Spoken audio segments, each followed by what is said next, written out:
पिछले टॉपिक्स में हम लोगों ने कंप्लीट किया राउटिंग, जहां पे बताया कि कभी भी कोई भी रिक्वेस्ट आता है तो पहले रिक्वेस्ट पाइपलाइन में आता है, मतलब puran.cs में आता है, और वहां से फिर वो डिसाइड होता है कि तुम्हारा होम पेज कहां जाएगा नहीं जाएगा।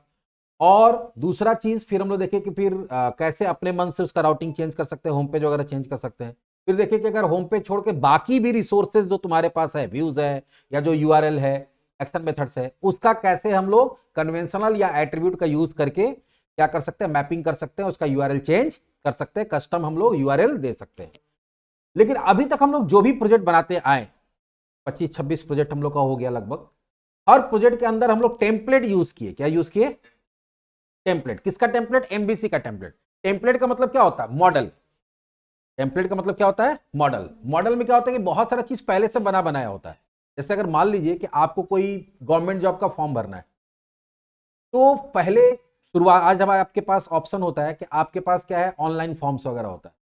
हम लोग के समय ऑनलाइन फॉर्म्स नहीं हुआ करता था, तो उस समय क्या होता था कि हम लोग मार्केट से जाके फॉर्म खरीदते थे, और फॉर्म में क्या होता था, पूरा बना रहता कि कहाँ पे क्या इंफॉर्मेशन डालना है ताकि कुछ छूट ना जाए। सारा बॉक्सेस वगैरह बना रहता, जहाँ जहाँ नेम डालना है, जहाँ फादर्स नेम डालना है, जहाँ पे तुमको एड्रेस डालना है, जहाँ मोबाइल नंबर डालना, मोबाइल तो होता नहीं था, पर डालना है या जो भी चीज़ है, तो एड्रेस डालना है, क्वालिफिकेशन डिटेल डालना, तो फोटो कहाँ चिपकाना है, तो पूरा एक मॉडल बना रहता था। आपको सिर्फ उसमें अपना चीज़ को फिट कर देना होता था। तो वैसे ही एमबीसी में क्या होता है कि जैसे ही आप एमबीसी का टेम्पलेट लेते हैं, तो अपने आप puran.cs एक कंट्रोलर अपने आप बन जाता है, कंट्रोलर क्लास बन जाता है, किससे इनहेरिट करना नहीं करना सब कुछ ऑटोमेटिक क्या होता है, बन जाता है। लेकिन अभी हम लोग क्या करेंगे कि जब आपको कोई, अच्छा इसमें एक और चीज होता है कि एक लेआउट भी बन के आता है, जहां पे पहले से नैप बार वगैरह सब कुछ बना हुआ रहता है। अगर आपको कोई कहता है कि नहीं भैया हमको टेम्पलेट यूज करना ही नहीं, हमको स्क्रैच से, मतलब एक एक चीज खुद से बनाना है, और बड़े कंपनीज एक एक चीज खुद से बनाता है, टेम्पलेट वगैरह जल्दी यूज नहीं करता है, तो भाई कैसे करेंगे? तो यहां पे जब आप प्रोजेक्ट बनाते हैं तो यहां पे एक और भी ऑप्शन आता है, एम्प्टी प्रोजेक्ट।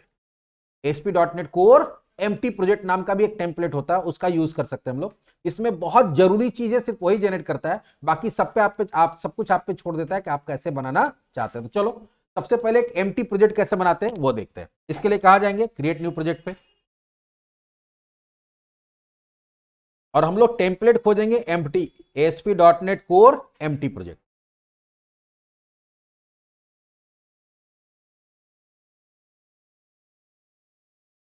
अभी यहां तो देखो एमबीसी वाला दिख रहा है, हम लोग नीचे स्क्रॉल करते हैं,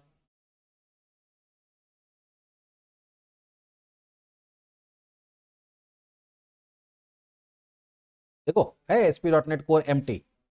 सेलेक्ट किए, नेक्स्ट किए, नहीं हम लिखते हैं एम्प्टी डेमो, और नेक्स्ट, डेमो खो गया, क्या कोई बात नहीं,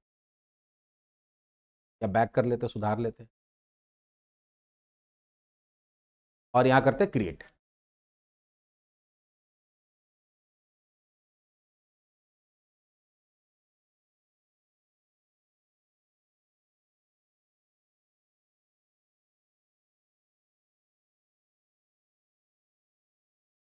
अब अगर देखो कि इसका सॉल्यूशन एक्सप्लोरर, तो ध्यान से देखो, ना मॉडल फोल्डर दिख रहा है, ना कंट्रोलर दिख रहा है, ना व्यू दिख रहा है, और अब जब व्यू नहीं तो उसके अंदर से ऐड वैड कुछ भी नहीं दिख रहा है। अगर इसको रन कराते तो हमको क्या मिलता है, चलो देखते हैं।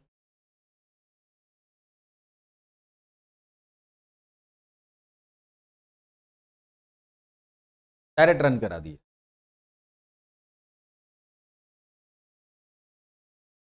जब इसको डायरेक्ट रन किया तो यहां सिर्फ क्या दिख रहा है, अब ये कहां से आ गया भाई, हम लोग तो खाली लिए हैं। ये आ रहा है कहां से, चलो बताते हैं।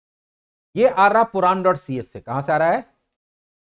यहां पर देखो क्या किया गया कि कोई भी एप्लीकेशन, कुछ तो कोड होगा कि एप्लीकेशन तुम्हारा बनेगा, बिल्ड होगा। यहां देखो क्या लिखा हुआ, ऐप डॉट मैप गेट। अगर कोई गेट, ये क्या बता रहा है कि जो ऐप को अगर कोई भी गेट रिक्वेस्ट आता है, और रिक्वेस्ट मतलब क्या, रूट, मतलब कुछ भी उसके रूट के बाद कुछ भी दिया हुआ नहीं, मतलब ब्लैंक रिक्वेस्ट आता है, ये क्या करेगा, एक फंक्शन बनाया है, इसको बोलते हैं लैम्डा एक्सप्रेशन, जो फंक्शन बनाया है, और ये क्या रिटर्न कर देगा, हेलो वर्ल्ड। यहां तुम हेलो वर्ल्ड की जगह तुम और कुछ लिख दो, welcome to Indian school of coding, ये यही रिटर्न कर देगा, एक सिंपल सा स्ट्रिंग रिटर्न कर दे रहा है। किसको? रिक्वेस्ट आ रहा है, और ये यहीं से भेज दे रहा है, आगे तो कोई पेज है ही नहीं। तो जो रिक्वेस्ट पाइपलाइन में आया, यहीं से बोला कि एक तो स्ट्रिंग लो और जाओ। ये क्या कर रहा है, एक स्ट्रिंग को वहां भेज दे रहा है, और वहां भेज दे रहा है स्ट्रिंग को, तो उसका भी हम लोग सोर्स कोड देखते हैं, वहां सोर्स कोड क्या बन रहा है।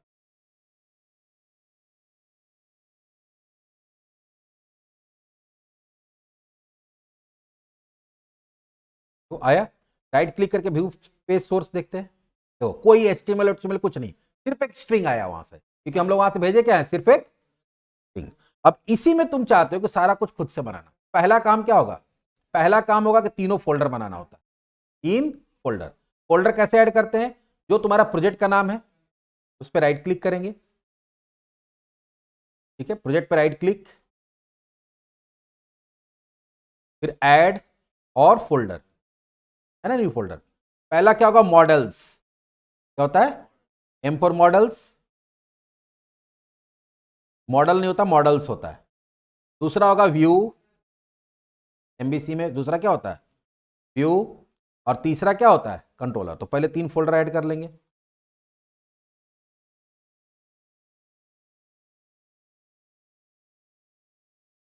तो ये हो गया तुम्हारा मॉडल, व्यू और कंट्रोलर। व्यूज होता है सर, व्यूज और कंट्रोलर।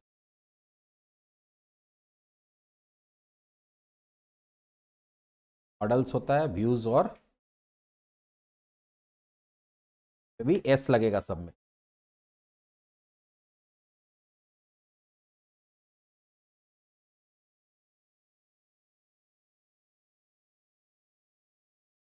अच्छा नहीं होगा तो हटा देंगे, एस एस लगता है जहां तक हमको। हाँ, तो मॉडल, व्यूज और कंट्रोलर, तीनों फोल्डर बन गया। अब पहला काम क्या होगा, कंट्रोलर ऐड करना होगा। कंट्रोलर कहाँ ऐड करते हैं, कंट्रोलर में तो राइट क्लिक, ऐड, यहाँ क्या करेंगे, कंट्रोलर। नाम होम देना है या जो भी देना दे दो, होम ही देते हैं, जनरली होम रहता तो हम लोग होम ही देते हैं। यहाँ पे एम्प्टी लेके क्या करेंगे, ऐड, और यहाँ दे देंगे home controller dot C S, अपने आप आ भी गया है, ऐड कर दिए।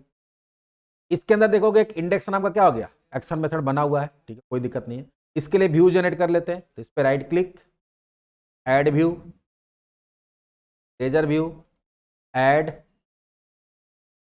Index dot C S system नाम अपने आप आ गया है, ऐड कर लेते हैं।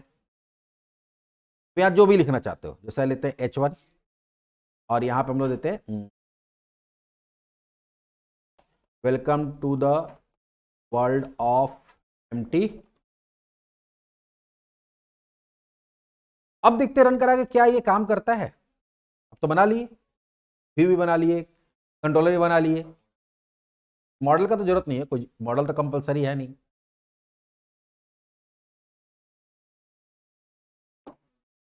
फिर भी यही आया, क्यों, क्योंकि अभी जो हम बोले क्या कि रिक्वेस्ट पाइपलाइन के पास आ रहा है, तो रिक्वेस्ट पाइपलाइन के पास तो कोई इंफॉर्मेशन है ही नहीं कि कहां भेजना, उसको तो ये पता कि भैया अगर कोई भी रिक्वेस्ट आता है उसको ये भेज दीजिए। अब तुमको मैपिंग करना पड़ेगा, क्या करना पड़ेगा, मैपिंग। अच्छा पहले इसको रहने देते हैं, यहां पर हम लोग खुद से देके देखते हैं क्या ऐसे काम करता है। होम के अंदर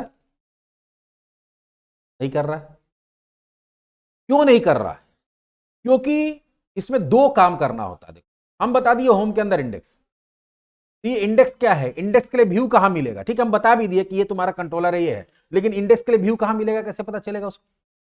तो इसके लिए क्या होता है कि अपने प्रोग्राम में एक सर्विस इनेबल करना पड़ता है, क्या करना पड़ता है, जो आपको मदद करता है किसी भी एक्शन मेथड के लिए व्यू खोजने में, क्योंकि व्यू तो अलग फोल्डर में है ना, व्यू कहां है, व्यू तो अलग फोल्डर में है, तो इसको खोजना पड़ेगा ना भाई। तो कहां पे कंट्रोलर मिलेगा, किस फोल्डर में, कहां पे व्यू मिलेगा, ये कैसे पता चलता है, ये सोचने की बात है, अभी तक हम लोग सोचे नहीं जब से पढ़ रहे हैं।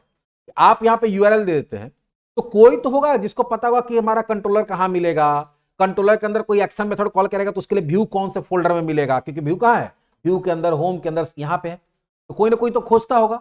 तो यहां पे क्या होता है, आपके पास ASP.NET में यही फायदा है कोर के अंदर कि बहुत सारा सर्विसेज आपको मिलता है। इस सर्विस को आप इनेबल कर लीजिए, वो आपको मदद करेगा, उसका कोड पहले से लिखा हुआ है, वो आपके एप्लीकेशन के साथ क्या हो जाएगा, अटैच हो जाएगा, और ये सारा काम कौन संभाल लेगा, वही संभाल लेगा। आपके घर में शादी ब्याह होता है, आदमी बढ़ जाता है, तब क्या करते हैं, कुक रख लेते हैं, तो घर का खाना तो रोज मम्मी बना रही है, बहन बना रही है, भाभी बना रही है, चाची बना रही है। लेकिन जब आदमी हो गया 50 तो आदमी क्या कहता है, लेडी बोलती है अब हम लोग पार्टी में रहेंगे कि खाना बनाते रहेंगे, सबका आदमी रखिए। तो आदमी क्या करता है, ठीक है भाई, 2 कुक, हेल्पर, बर्तन धोने वाला रख लिया, तो क्या हो गया, आप एक सर्विस अवेल कर लिए। अब लेडीज लोगों को कोई मतलब अब लेडीज लोग लगा अपना मेकअप में, ठीक है। बाकी काम कौन संभाल लिया? वो लोग, क्या समय नाश्ता बनेगा, दोपहर में क्या खाना बनेगा, रात में क्या खाना बनेगा, ठीक है। वो सारा कुछ, कौन सब्जी काटेगा, कौन बर्तन धोएगा, वो लोग अपना संभाल रहा है। तो वैसे ही यहां पे भी क्या होता है कि बहुत सारा सर्विस होता है। वो सर्विस अगर आप अवेल कर लेते हैं तो वो कहां पे कंट्रोलर मिलेगा, कहां पे व्यू मिलेगा, कैसे खोजना है, कैसे वहां तक पहुंचना है, उसके लिए आपको कोड लिखने की जरूरत नहीं है, वो खुद संभाल लेगा। तो वो कैसे करेंगे हम लोग? तो उसके लिए program.cs में एप्लीकेशन को बिल्ड होने से पहले यहां पे करेंगे builder dot services dot map controller route, add map dot add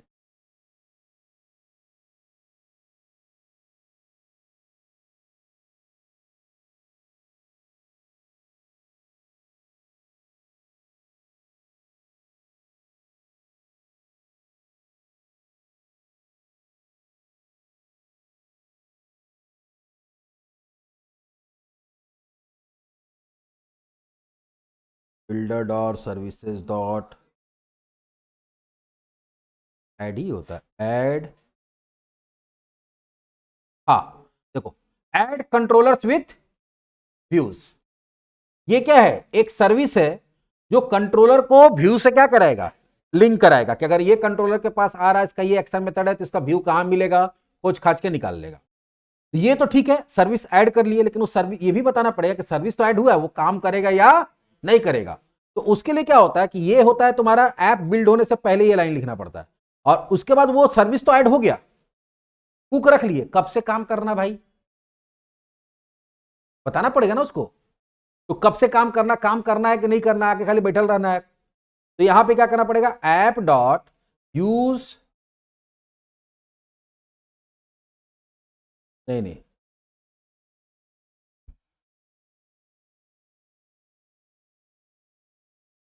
routing, वो जो राउटिंग वाला काम है वो होगा या नहीं होगा। ये दो काम आपको करना पड़ता है, एक होता है यूज राउटिंग और दूसरा ये।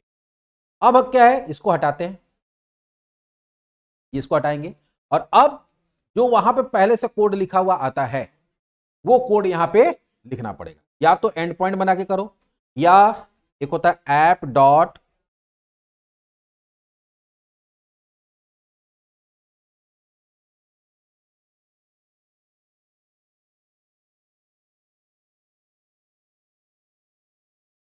मैप कंट्रोलर रूट, है ना। और इसके अंदर देना पड़ेगा नेम, डिफॉल्ट,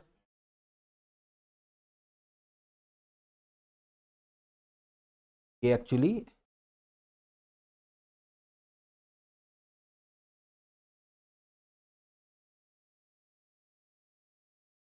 एक और चीज देना पड़ता है,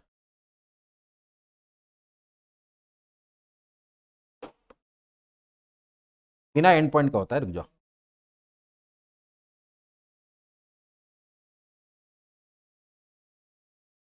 यहां पे करली ब्रैकेट, यहां पे करली ब्रैकेट नहीं होगा, सीधा ऐसे ही चले। और यहां देना होगा पैटर्न। अब पैटर्न में यहां पे देना होगा सबसे पहले ये डबल कोट्स में होता है पैटर्न,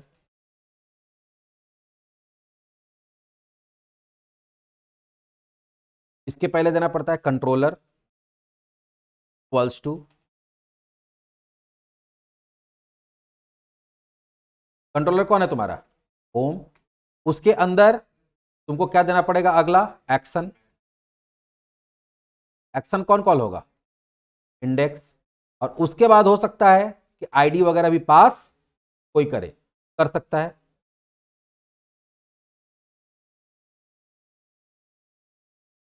ये हमारा देखो आईडी में, हाँ ये ऑप्शनल रखना है इसको, नहीं तो आगे ये क्या होगा, फिर तुमको कॉल करने के लिए आईडी देना ही पड़ेगा, ऑप्शनल करने के लिए क्वेश्चन मार्क लगा दे। तो यहां पे देखो app use app dot use routing लिखना पड़ा, और यहां पे क्या किए हम लोग, जो ये जो तुम्हारा कंट्रोलर क्या होता है, डिफॉल्ट, जो डिफॉल्ट पेज के लिए राउटिंग हम लोग इंफॉर्मेशन डालते हैं वो डाल दी। अब यहां पे इसको रन कराते हैं, और अब देखते हैं कि हमारा होम का इंडेक्स कॉल होता है या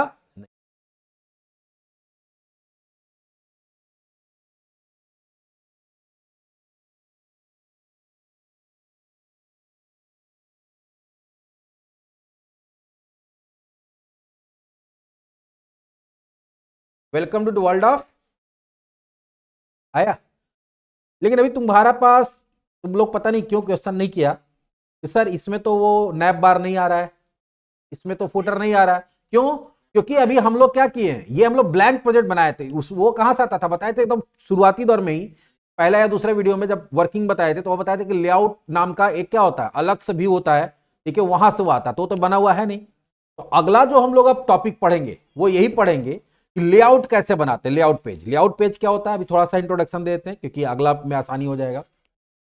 लेआउट पेज जो होता है वो ऐसा पेज होता है जो कॉमन होता है सारे पेजेस के लिए। जैसे होता है क्या कि अभी भी वेबसाइट बनाते हैं तो कुछ ऐसा कंटेंट होता है जो हर पेज में कॉमन होता है, जैसे नैप बार हर में होगा, फुटर हर पेज में होगा। तो इसके लिए फिर क्या करना पड़ेगा, हर पेज के अंदर नैप बार देना होगा, हर पेज के अंदर फुटर देना होगा, या कैरोसेल वगैरह लगाए हो तो हर पेज को से तुमको कैरोसेल को कोडिंग लिखना पड़ेगा। तो हर पेज तुम्हारा क्या होगा, काफी लेंदी हो जाएगा, बार बार कोड रिपीटेशन होगा, कोड रिपीटेशन होने से टाइम लगेगा, एरर होने का चांसेस होता है। तो वहां पर हम लोग क्या करते हैं कि जो कॉमन कंटेंट है जो सारे पेजेस के लिए क्या होगा, सेम होगा, उसके लिए लेआउट पेज बना देते हैं। और जो यूनिक कंटेंट जो हर पेज में अलग अलग होगा वो सिर्फ उसके लिए क्या बनाते हैं, व्यू बनाते हैं। और सबको क्या करते हैं, जो व्यू बनेगा वो तुम्हारा लेआउट पेज से लिंक करा देंगे, तो ऑटोमेटिक क्या हो जाता है, तुम्हारा ऑटोमेटिक हर पेज के अंदर कॉमन कंटेंट आ जाता है, जिससे कि हमारा डेवलपमेंट भी फास्ट होता है, एरर होने का भी चांसेस कम होता है, और कंसिस्टेंसी तुम्हारा लुक जो वेबसाइट का होता है वो बना रहता है। तो अब नेक्स्ट टॉपिक जो हम लोग का है वो हम लोग क्या पढ़ेंगे, लेआउट।